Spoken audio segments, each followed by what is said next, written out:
মুসলমান ভাইরা আমার, উলামায়ে কেরাম আপনাদের আসল বন্ধু। উলামায়ে কেরামরা আপনাদেরকে জাহান্নামে যেতে দিতে চায় না।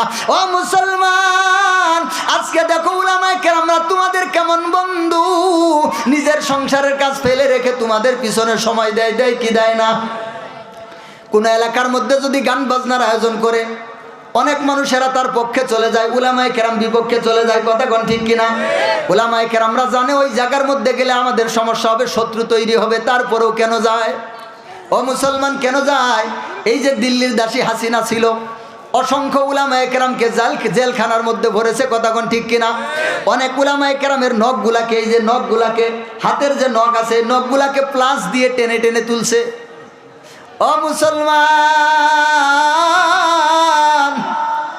একটু চিন্তা করে দেখেন, নখগুলাকে যদি প্লাস দিয়ে টেনে তোলা হয় তাহলে ব্যথাটা কেমন হয়? ও মুসলমান, শুধু তাই না, পুরুষ অঙ্গের মধ্যে বিদ্যুতের শক লাগাই দিছে। এমনভাবে বিদ্যুতের শক লাগাইছে, প্রস্রাবের রাস্তা দিয়ে অনবরত রক্ত এসে গেছে। এমনভাবে লটকাইছে, পা গুলাকে উপরের দিকে দিয়ে, মাথাগুলাকে নিচের দিকে দিয়ে পিটাইছে।